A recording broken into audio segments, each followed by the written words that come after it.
Bom dia, está começando mais uma mesa redonda e o tema de hoje é burguesia e poder. E estamos aqui com o geógrafo Douglas, De com a historiadora Maria, Bom dia. com o filósofo Guilherme Bom dia. e a socióloga Milena. Bom dia. Vamos começar com o geógrafo. Douglas, tendo conhecimento sobre as relações econômicas e de poder, você poderia nos falar sobre a estrutura fundiária do Brasil e relacionar com os movimentos sociais do campo? Também nos fale sobre a lógica da produção agrícola. Bom, a estrutura fundiária corresponde ao modo como as propriedades rurais estão dispersas pelo território e seus respectivos tamanhos, que facilita a compreensão das desigualdades que acontecem no campo. No caso do Brasil, uma grande parte das terras do país se encontra nas mãos de pequena parcela da população. Essas pessoas são conhecidas como latifundiários. Já os minifundiários são proprietários de milhares de pequenas propriedades rurais espalhadas pelo país. Algumas são tão pequenas que às vezes não conseguem produzir renda e a própria subsistência familiar. A desigualdade estrutural fundiária brasileira configura como um dos principais problemas do meio rural. Isso porque interfere diretamente na quantidade de postos de trabalho, valor de salários e automaticamente nas condições de trabalho e modo de vida dos trabalhadores. Os movimentos sociais do campo são aqueles que envolvem o campesinato, isto é, os trabalhadores rurais.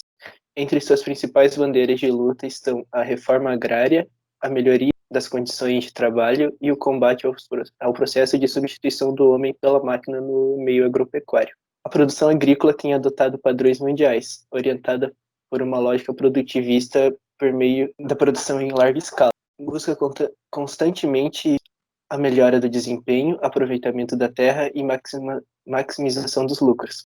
Esses significados orientam as atividades dentro da comunidade dos produtores, mas demonstram-se distantes das lógicas da agricultura familiar, construídas a partir da valorização dos aspectos sociais, culturais e econômicos. Agora com a nossa historiadora Maria.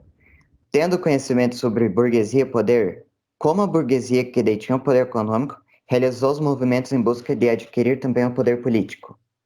Embora a burguesia detivesse o poder econômico na Europa no século XVII, a intervenção do Estado absolutista nos assuntos econômicos passaram a se constituir um obstáculo para o desenvolvimento do capitalismo.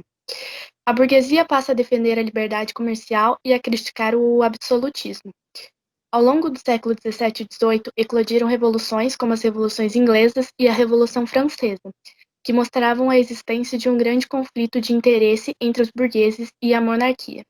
Na verdade, essas revoluções irão questionar o poder monárquico e os problemas originados pela interferência do rei sobre o povo.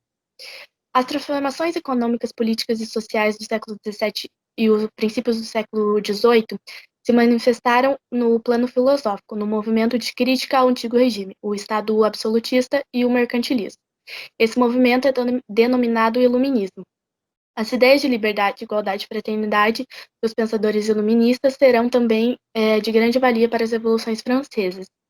Por conta do seu grande poderio econômico, a burguesa tomou conta desse processo, articulando nos bastidores seu interesse em deter também o poder político. Isso ocorre porque a classe social visivelmente beneficiada com os governos pós-revolucionários foi a burguesia. O poder, de acordo com alguns pesquisadores, saiu das mãos da nobreza para cair nas mãos dos burgueses. Por conta disso, esses mesmos pesquisadores apontaram que as revoluções burguesas não tiveram nenhum sentido revolucionário. Somente uma classe foi beneficiada, a burguesia, deixando as demais sobre a mesma condição de subordinação política e econômica. E Guilherme, sendo um filósofo, você, com conhecimento sobre os pensadores racionalistas e empiristas, você pode explicar qual a importância do conhecimento empírico para a sociedade moderna, tanto no campo da ciência quanto nas suas implicações políticas e sociais? Sim, para a gente começar a entender um pouco mais sobre o empirismo, a gente tem que entender que ele é bastante baseado na filosofia de Aristóteles. Lá, nada existe no intelecto que não tenha passado antes pelos sentidos. Isso quer dizer que o conhecimento é proveniente de uma base empírica e de percepções e impressões também. São captadas pelos sentidos e respeito do mundo. Nem todos, lógico, nem todos os filósofos que consideram essa experiência sensorial importante na busca do conhecimento empírico. Por exemplo, o filósofo René Descartes considera que algumas ideias são inatas, ou seja, já nascemos com é, essas ideias aí. O empirismo defende a experiência social, que é a base de todo conhecimento. Mas essa experiência em si não é um conhecimento à toa. Elas são sua base fundamental e é uma base que não pode haver conhecimento. Por exemplo, do filósofo, o John Locke, ele busca o conhecimento, ele acha que deveria ocorrer atrás de umas experiências por dedução. Ele acha que é tudo dedução. Dessa forma, as experiências científicas devem ser baseadas na observação do mundo. O Luke também acredita e também afirma que a mente de uma pessoa, ao nascer, era uma tábua de rasa. É uma tábua rasa, ou seja, uma espécie de uma folha.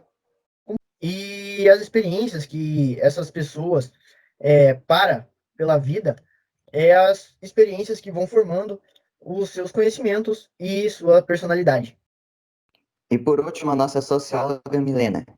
Sobre a estratificação social, você poderia explicar os privilégios da burguesia em uma sociedade que privilegiou o acúmulo do capital e o fato do Estado estar a seu favor? E tendo conhecimento sobre o sociólogo Pierre Bourdieu, fale também sobre a importância do capital cultural. Bom, a burguesia tinha inúmeros privilégios por serem de uma classe alta e eram privilegiados na escolha, tamanho e compra de um terreno. E também eles eram isentos de muitos impostos. O capital cultural mostra a cultura em uma sociedade de classes diferentes e é um método que as classes dominantes utilizam para acentuar suas diferenças. Bom, e esse foi mais um episódio de Mesa Redonda. Espero que tenham gostado e até a próxima.